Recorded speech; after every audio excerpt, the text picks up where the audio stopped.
The same hands that painted the Sistine Chapel designed machines to destroy human bodies. Florence, 1598. While Michelangelo carved marble into divine perfection just blocks away, a woman named Caterina is dragged beneath the Palazzo Vecchio into chambers tourists walk over today, without knowing what lies below. The crowd outside celebrates. They think they're witnessing justice. What they're actually witnessing is the dark genius of an age that turned punishment into both art and science. The Renaissance gave us Leonardo's flying machines and Galileo's telescope. It gave us perspective in painting and the printing press. But it also gave us innovations in human suffering that would make medieval torturers look like amateurs.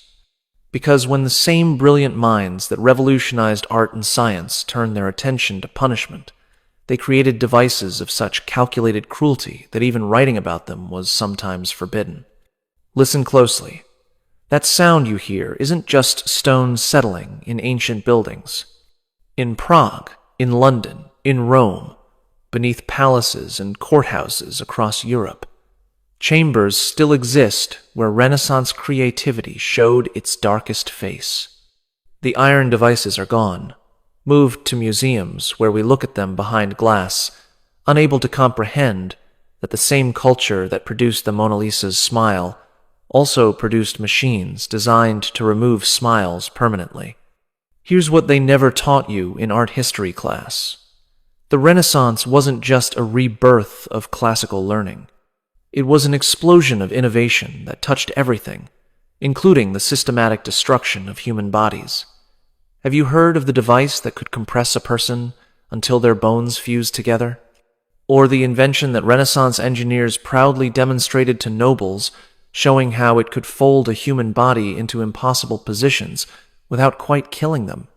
What about the iron masks that weren't just restraints but portable prisons for the face, some decorated with such artistic detail that they're now displayed in museums as examples of Renaissance metalwork?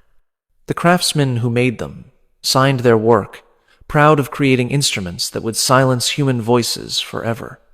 Consider this.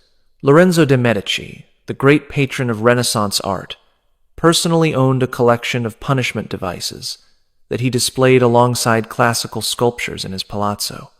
He saw no contradiction between collecting beauty and collecting instruments of suffering. To the Renaissance mind, both represented human achievement, the mastery of form, whether in marble or flesh. And then there's the punishment that was considered so effective at destroying both body and soul that it was reserved for the worst crimes imaginable. Victims didn't just die. They were methodically erased, piece by piece, in public ceremonies that could last for days. Even hardened soldiers who had seen battle would turn away from these spectacles. The Renaissance didn't invent cruelty. Humans have always found ways to hurt each other. But the Renaissance perfected it, systematized it, turned it into a science with principles and methods, and carefully documented results. They created instruction manuals, trained specialists, established protocols. They transformed punishment from passionate vengeance into calculated procedure. Between 1450 and 1650, Europe experienced an unprecedented explosion of innovation in punishment technology. Over 300 distinct devices were invented or significantly improved. Guilds of executioners held conferences to share techniques. Universities included punishment theory in their legal curricula. This wasn't hidden or shameful. It was considered essential to maintaining civilized order. 8 innovations in horror await us, each representing a different aspect of Renaissance ingenuity applied to human suffering. From devices that attacked the body from within, to methods that destroyed identity itself. These weren't random acts of violence, but carefully designed instruments that reflect the Renaissance obsession with understanding and controlling every aspect of human existence, including how to end it most effectively. What makes these punishments truly horrifying isn't just the physical pain they caused, it's the intellectual brilliance behind them. The same mathematical principles that created perfect domes were applied to calculating exactly how much pressure a human body could withstand. The same understanding of anatomy that produced masterful sculptures was used to identify the most sensitive points for maximum suffering. The workshops that produced these devices operated alongside those creating art and scientific instruments. In Nuremberg, the same metalworking district that produced astrolabes and clocks also manufactured execution equipment. The craftsmen moved between projects without distinction, applying identical standards of precision, whether creating a timepiece or a torture device. Prepare yourself. We're about to explore what happened when history's greatest explosion of human creativity was aimed at human destruction. In 1534, Sir Leonard Skeffington had a problem. As Lieutenant of the Tower of London under Henry VIII, he needed new ways to extract confessions from political prisoners. The rack was effective, but old-fashioned. What England needed was innovation. So Skeffington, an educated man who understood principles of physics and anatomy, invented something unprecedented. He called it the scavenger's daughter, though history would remember it as Skeffington's gyves. Where the rack pulled bodies apart, this device did the opposite. It compressed them into a space smaller than nature ever intended. The mechanism was elegantly simple, which was part of its horror. An iron hoop that closed around the victim, forcing their knees against their chest against thighs, head pushed down between their knees. Imagine being folded like a letter, but your body isn't paper. The compression happened gradually, controlled by screws that could be tightened incrementally. Each turn reduced the space your body occupied by another fraction. The engineering blueprints for Skeffington's original device still exist in the Tower of London archives. They reveal mathematical calculations for optimal compression ratios, stress distribution patterns, and material specifications that would make modern engineers appreciate the sophistication involved. The device used compound leverage principles that wouldn't be formally described in physics texts for another century. What Skeffington understood, what made him a Renaissance innovator rather than a medieval brute, was pressure dynamics. He calculated exactly how much compression would cause maximum distress without immediate death. Too much pressure, too quickly, and the victim would lose consciousness.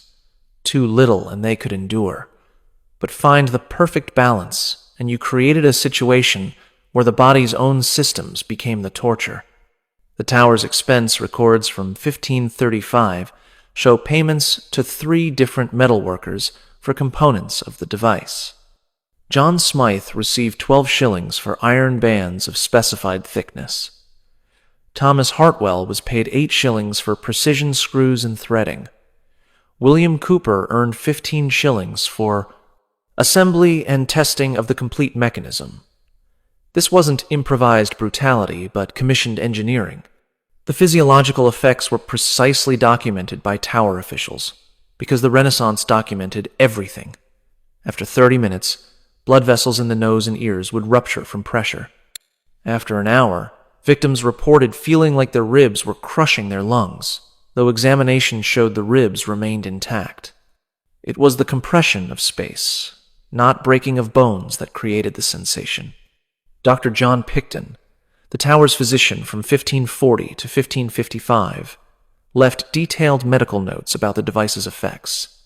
He observed that victims experienced what he called interior drowning, where compressed lungs couldn't expand properly, creating the sensation of suffocating while still technically able to breathe. His notebooks, discovered in the British Library in 1972, provide clinical descriptions that read like medical research conducted through judicial torture. Catholic priests during Elizabeth I's reign were frequently subjected to the scavenger's daughter. Father John Gerard, who survived and wrote about his experience, described it as being buried alive in iron. He noted that the worst part wasn't the compression itself, but the gradual nature of it. Knowing that each minute brought slightly more pressure, that relief was entirely in the hands of his interrogators. Gerard's account, smuggled out of England and published in Rome in 1605, provides minute-by-minute description of 3 hours in the device. He writes of hallucinations caused by restricted blood flow, of joints that felt like they were dissolving, of a sensation he could only describe as becoming smaller than God intended any man to be. His survival was considered miraculous. Most victims confessed within the first hour. The device was stored in the tower of London's Lower Wakefield Tower, in a room specifically modified to accommodate it. The floor was reinforced to handle the device's weight and the stress of its operation. Hooks were installed in the walls to secure the device during use. Iron rings in the floor allowed guards to chain other prisoners where they would be forced to watch the compression, a psychological preparation for their own interrogation. Between 1534 and 1605, Tower records indicate the scavenger's daughter was used at least 120 times. The survival rate was surprisingly high, around 80%, which made it valuable for interrogation rather than execution. But survival didn't mean recovery. Many victims suffered permanent spinal compression, reduced lung capacity, and chronic pain that lasted their remaining years. The psychological impact was equally calculated. Unlike the rack, which attacked the body's extremities and worked inward, the scavenger's daughter attacked the core and compressed outward. Victims described feeling like they were imploding, like their essential self was being condensed into nothing. This existential horror often proved more effective than physical pain in securing confessions. Records show that merely showing the device to prisoners increased confession rates by 40%. A letter from the Tower's constable to the Privy Council in 1578 notes that the mere presence of Skeffington's engine in the chamber oft produces such terror that further persuasion becomes unnecessary. The device's reputation became its primary function. What made this particularly Renaissance was the intersection of engineering and psychology. Skeffington didn't just build a device that hurt. He built one that demonstrated human powerlessness against mechanical precision. The victim couldn't fight back, couldn't resist, could only endure while machinery slowly redefined the space their body was allowed to occupy. The device spawned imitators across Europe. In 1545, a German engineer named Hans Gruber created a similar device he called the Embracing Maiden. French interrogators developed le pressoir, the wine press, operating on similar principles. Each variation reflected local engineering traditions while maintaining the core concept of controlled compression.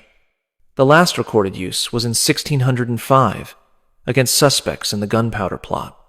By then, the device had become legendary, its mere presence in the tower enough to secure confessions before it was even employed. The psychological impact of knowing such calculated compression existed often proved as effective as actual use. Today, replica devices exist in museums, but they can't convey the Renaissance mindset that created them. This was an age that believed human reason could solve any problem, including the problem of how to make people confess without leaving marks that would complicate public trials. The scavenger's daughter left victims broken internally while appearing intact externally, a perfect solution for an age obsessed with appearances. If England perfected the art of crushing life inward, making bodies smaller than nature intended, the continent was developing methods that went in the opposite direction entirely. Renaissance Europe inherited many punishments from the medieval period, but it refined them with disturbing scientific precision.